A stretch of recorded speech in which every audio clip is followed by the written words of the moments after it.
What it do, y'all? This your boy King Eric, the Media Assassin, coming at y'all with another video. Subscribe, hit the like button for me. Now, I don't know if YouTube will upload this video here, because I'm about to get real deep with here with this one here. 1999 was a pivotal change within hip-hop culture. Y'all remember when we talked about 1998 or 1996 was a pivotal year when it comes to releases in hip-hop. 1988 was a crazy year for rap releases. Let me give y'all the breakdown. 88 was what they considered the golden year of hip-hop. You had Eazy's album, Straight Outta Compton. Hold on, read that. Public Enemy's joint drop. Too Short dropped the album.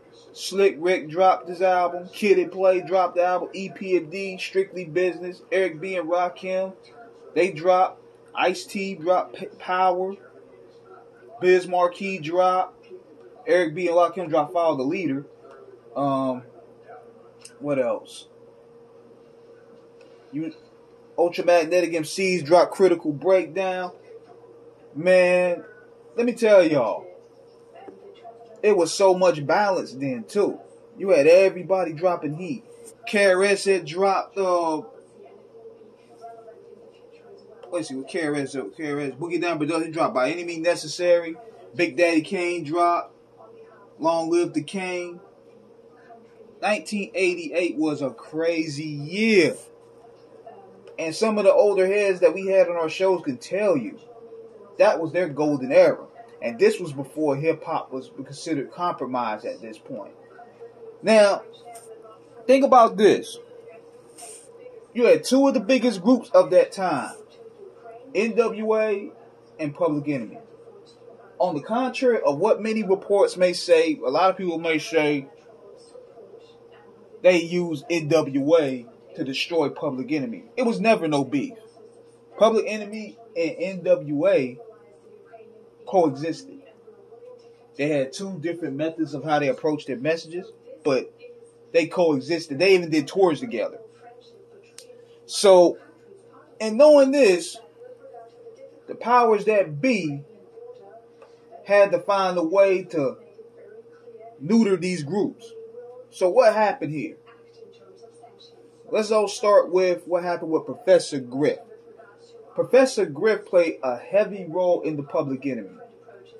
He was the minister of information. I'm talking about whenever it be content for the Nation of Islam, content for the 5%ers. Griff was the militancy behind that group. If you look at the old Public Enemy stage performances, you had the drills, you had the militant drills, the FOI type drills. Griff brought that energy to the group. So then you had Ice Cube. Ice Cube brought the street consciousness to NWA. Eazy-E pushed the line in terms of censorship, but Cube's pen was heavily influenced. He brought the militancy to the group in a way. And then a lot of people don't know that a lot of America's Most Wanted was supposed to have been on NWA's second album. So then you have these two groups. NWA was blowing up with Express Yourself, Easy Does It. They were making money.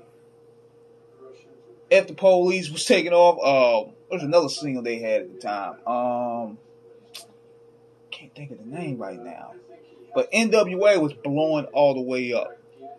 Public Enemy was blowing up with Fight the Power. Fight the Power was blowing up. So you got two of these impactful groups blowing up. Pro-black, militant, they had the ears of the streets. What do the powers that be that do? They start to create division within these two groups.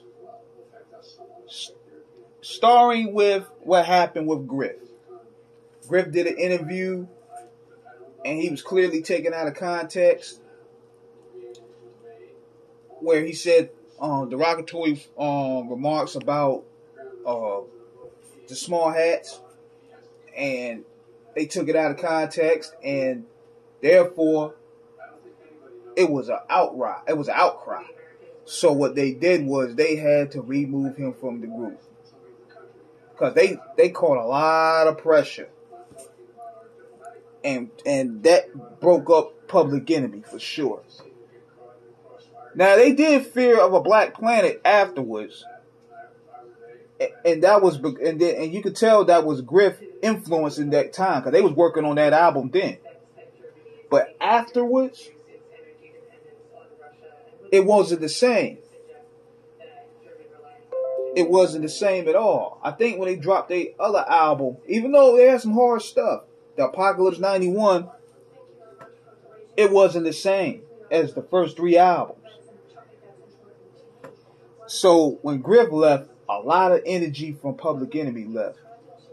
The militancy wasn't as hard, and they started doing more remixes with rock bands and shit like that. So it kind of hurt the pro-blackness that the group had. And the same with NWA. That same year, Ice Cube found out he wasn't getting his proper share of the NWA albums, and that created a wedge within the group. He didn't sign the contract, and he left on his own terms. Easy, Dre, Ren, and them, they started dissing him.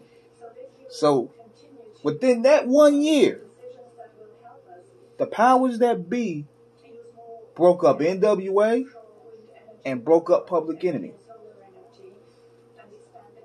And even though NWA's Niggas for Life album was hard, very hard, one of the hardest albums ever, it didn't have the balance.